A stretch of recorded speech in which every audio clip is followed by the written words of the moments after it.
When I was 14, I was going into mostly AP courses. I didn't have to pay much attention to my teachers to get A's on my homework and exams because I was the nerdiest of nerds.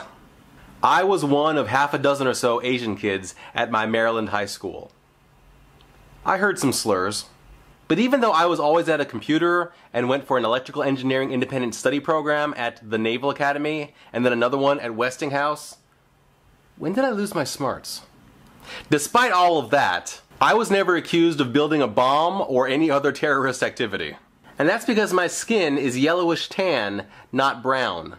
I was asked if I ever ate dog meat, but not if my digital clock, which counts up to 12, not down to 0, was a bomb. If my skin were brown and I were a teen in the post 9/11 world, what happened to Ahmed Mohamed could have happened to me.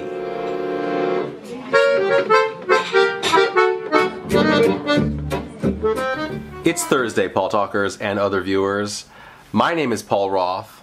This is where Paul talks, and I stand with Ahmed. In case you don't know, in Irving, Texas, on Monday morning, Ahmed Muhammad, a 14-year-old from a Sudanese family, took a homemade clock into MacArthur High School to show his engineering teacher, who thought it was nice. Later, his English teacher heard it beat from his bag, so he showed his clock to her, and she claimed it looked like a bomb, despite it functioning like a clock, and Ahmed saying it was a clock. That English teacher and the principal of the school, Dan Cummings, called the Irving police on him. Ahmed was then taken into a room where they tried to get him to say it was a bomb, despite it being a clock. Principal Dan Cummings threatened to expel clock builder Ahmed. The Irving police took the 14-year-old clock builder in handcuffs from MacArthur High School to a Juvenile Detention Center, where they proceeded to give the teenage engineer a criminal record for building a clock while brown.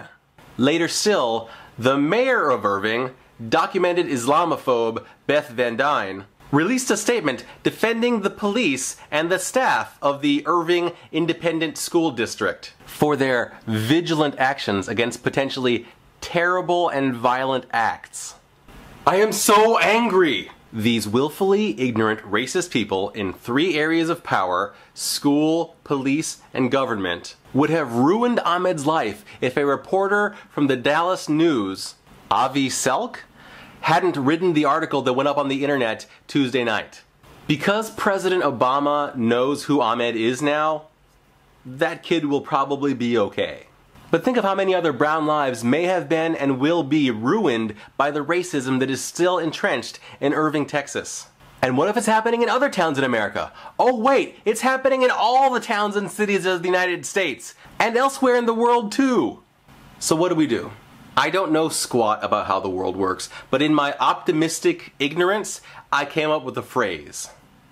Fire racists, hire races. Principal Dan Cummings and that English teacher should be fired because they're very racist. It will not hurt the school.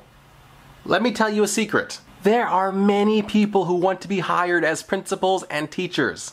Many of them are far less racist. That very Islamophobic mayor, Beth Van Dyne, don't re-elect her. Elect someone less racist. I've been told there are good cops. Cool. Fire the very racist ones from Irving who thought it was perfectly okay to interrogate a minor without an adult advocate present, because they showed off a lot of racism. And give their jobs to the good cops. And do the same wherever you live.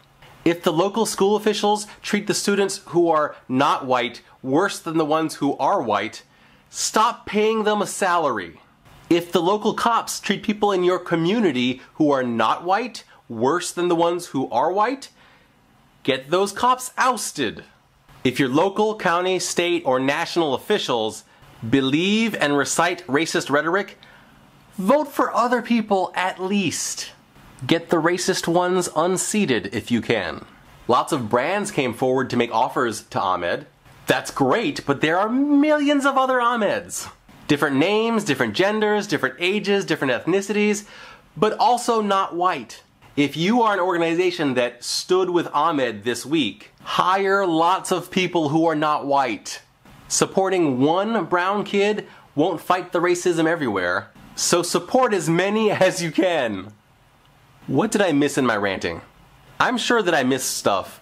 Please tell me in the comments. Or tell me anything that matters to you, because I want to know what matters to you. If you like what I had to say, you can support me in 3 ways. 1, you can give this video a thumbs up. 2, you can subscribe to my channel. 3, you can share this video on Twitter, Facebook, Tumblr, anywhere you want to start a fight. Just kidding.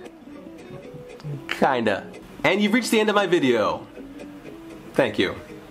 This is the part where I always say, tomorrow will be even better.